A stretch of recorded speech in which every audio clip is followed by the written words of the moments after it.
Hello everyone. तो आज मैं आपको पोम विंड एक्सप्लेन करूँगी। ये पोम इंग्लिश की beehive text book NCERT class 9 से ली गई है। तो चलिए समझते हैं। सबसे पहले हम पोएटिक डिवाइसेस समझते हैं। ये पोम सुब्रमण्य भारती ने लिखा है। सुब्रमण्य भारती एक बहुत ही ग्रेट तमिल पोएट हैं। और ए के रामानुजन जो हैं उन्होंने उसे इंग्लिश में ट्रांसलेट किया है। तो ए के रामानुजन एक कन्नड़ा एंड इंग्लिश पोएट हैं and well known for his translation of classical and modern poetry. तो ये आपको एग्ज़ाम में पूछे जा सकते हैं। तो चलिए स्टार्ट करते हैं। विंड, पहला पैराग्राफ पढ़ते हैं। सबसे पहले wind come softly, don't break the shutters of the windows, don't scatter the papers, don't throw down the books on the shelf। तो अब पोएट जो हैं विंड से कन्वर्जेशन कर रहे हैं, विंड से बातचीत कर रहे हैं और वो विंड को ये बोल रहे हैं कि विंड तुम धीरे आओ, तुम सॉफ्टली आओ, तुम विंडो की शटर्स को तो ऐसे तोड़ो मत, तुम पेपर को मत उड़ाओ। Don't throw down the books on the shelf, मतलब कि आप बुक्स को नीचे मत गिराओ शेल्फ से। चलिए दूसरे में आते हैं। There look what you did, you threw them all down, you tore the pages of the books, you brought rain again, you are very clever at poking fun at weaklings. तो अब यहाँ poet wind को यही बोल रहे हैं कि तुमने देखो सब कुछ गिरा दिया है, तुमने बुक्स की जो पेजेस हैं वो फाड़ दिए हैं, तुम बारिश को वापस ले आए हो और तुम बहुत ही मतलब क्लेवर हो दूसरों का मजाक उड़ाने में, जो चीज़ें वीक हैं। तो चलिए दूसरे पे आते हैं। फ्रेल का मतलब है यहाँ वीक, क्रम्बलिंग का मतलब है फॉलिंग अपार्ट। सो फ्रेल, चलिए दूसरे पैराग्राफ रीड करते हैं हम। Frail crumbling houses, crumbling doors, crumbling rafters, crumbling wood, crumbling bodies, crumbling lives and crumbling hearts. तो यहाँ पे मेंशन किया गया है कि जो विंड है वो क्या क्या चीज़ों को गिरा सकती है, क्या क्या चीज़ों को तोड़ सकती है। हाउसेस हैं, डोर्स हैं, राफ्टर्स हैं, बॉडीज़ हैं, वुड है। तो ये जितनी भी चीज़ें यहाँ मेंशन की हैं वो सबको तोड़ देती है या तो गिरा देती है, क्योंकि ये चीज़ें वीक हैं इसीलिए। तो चलिए दूसरे पे आते हैं। Wind guards winnows and crushes them all. He won't do what you tell him. So come, let's build strong homes. Let's joint the doors firmly. चलिए इस पैरा में आपको मैं सबसे पहले विनोस का मतलब समझा देती हूँ। विनोस का मतलब ये है कि separate grain from the shaft. तो ये एक बेसिकली एक मेथड है जिसका नाम विनोइंग है और वो सेपरेट करता है ग्रेन को। जो चीज़ें होती हैं, पार्टिकल्स होते हैं, बड़े बड़े पार्टिकल्स होते हैं स्टोन्स वाले, तो वो ग्रेन को सेपरेट करती है। इस प्रोसेस से वो ग्रेन को सेपरेट करती है from the stones and all the dust particles.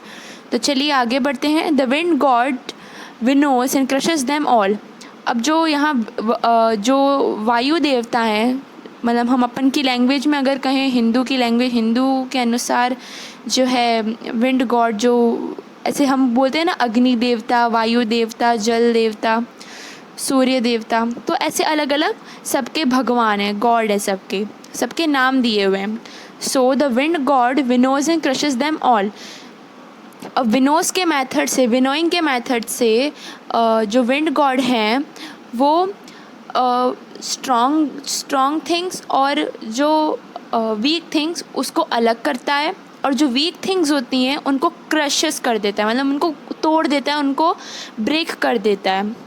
तो चलिए दूसरे लाइन पे आते हैं। He won't do what you tell him, so come let's build strong homes, let's joint the doors firmly. तो इस पूरे तीनों लाइन का मतलब ये है कि हम विंड को जो कहेंगे वो तो वो नहीं करेगी, तो हमें हमें जो हमारे जो होम्स है, जो हमारे घर हैं, हमको उन्हें स्ट्रॉन्ग बनाना पड़ेगा।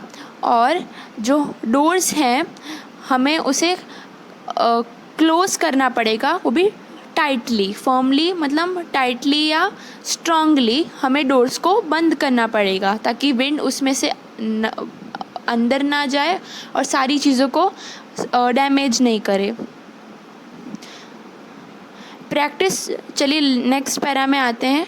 Practice to form the body, make the heart steadfast, do this and the wind will be friends with us. The wind blows out weak fires, he makes strong fire roars and flourish, his friendship is good, we praise him every day। तो इस line का मतलब ये है कि हम अपने body को हमें अपनी बॉडी को फर्म बनाना चाहिए, और जो हमारे हार्ट को है स्टेडफास्ट, यहाँ स्टेडफास्ट का मतलब है फर्म, हमें अपने हार्ट को फर्म बनाना चाहिए, मतलब स्ट्रॉन्ग बनाना चाहिए। और do this and the wind will be friends with अस, अगर हम ऐसा करेंगे तो हमें विंड डिस्ट्रक्टिव नहीं लगेगा। जो विंड आज हमें बहुत चैलेंजिंग लग रहा है वो हमें ऐसा नहीं लगेगा। क्योंकि अगर हम स्ट्रॉन्ग हो जाएं तो विंड हमारा कुछ भी नहीं बिगाड़ सकता और वो हमारा दोस्त बन जाता है। The wind blows out weak fires, अब जो विंड है यहाँ एक बहुत ही अच्छा एग्जाम्पल दिया है, तो आप इससे भी बहुत अच्छी तरीके से समझ सकते हो। तो यहाँ विंड है वो वीक फायर को बुझा देता है, और जो स्ट्रॉन्ग फायर होती है वो उसको यहाँ फ्लरिश का मतलब है ग्रो, उसको फायर को और मतलब ग्रो करता है। और ऐसे आपने कभी बॉन्ड फायर देखा हो तो ऐसे जैसे ही हवा आती है तो जो बॉन्ड फायर होता है वो एकदम ऐसे लगता है कि और वो ग्रो हो रहा है। तो जो विंड है वो स्ट्रॉन्ग फायर को मदद करता है ग्रो करने में। His friendship is good, we praise him every day, उसकी फ्रेंडशिप अच्छी है और हम उसे रोज़ प्रेज करते हैं, हम उसे रोज़ प्रेज करते हैं। तो चलिए हमारी पोम यहाँ यहीं ख़त्म होती है। तो इस पोम का पूरा मतलब ये है कि अगर हम मेंटली और फिज़िकली स्ट्रॉन्ग हो तो कोई भी हार्डशिप्स या कोई भी चैलेंजेस या कोई भी हमारी ज़िंदगी में ऑब्स्टिकल आता है वो हमारा कुछ नहीं बिगाड़ सकता। Means we can go smoothly. अगर हम स्ट्रॉन्ग हो तो हम चैलेंजेस को आराम से बिना किसी टेंशन के हम आराम से कर सकते हैं, फेस कर सकते हैं। और अगर वही हम वीक हों तो हम उसी प्रॉब्लम में, हम उसी हार्डशिप या हम उसी चैलेंजेस में फंस जाते हैं और हम कुछ नहीं कर पाते और वो हमको डैमेज कर देता है। तो इसी तरह से इस पोयम में विंड का एग्जाम्पल लिया गया है, जो हमें ये सिखाता है कि जो स्ट्रॉन्ग लोग होते हैं, जो स्ट्रॉन्ग पीपल होते हैं, वो जो विंड का एग्जांपल बताया, मतलब जो स्ट्रॉन्ग लोग होते हैं वो कभी भी डैमेज नहीं हो सकते और जो वीक पीपल हैं वो डैमेज बहुत जल्दी हो सकते हैं। सो इस पोम में यही बताया गया है। तो ये कुछ इम्पॉर्टेंट क्वेश्चंस हैं, आप चाहो तो आप इसका स्क्रीनशॉट ले सकते हैं। ये चैप्टर के, ये पोम के रिगार्डिंग ही है, तो प्लीज़ आप इसका स्क्रीनशॉट ले लीजिए। ये एग्ज़ाम में आते हैं।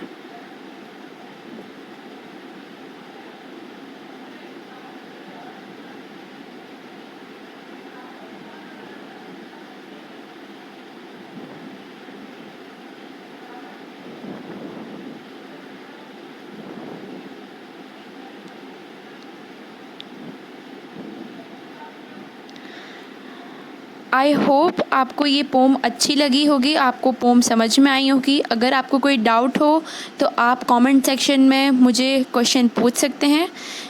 Thank you so much. Please like, share and subscribe to my channel.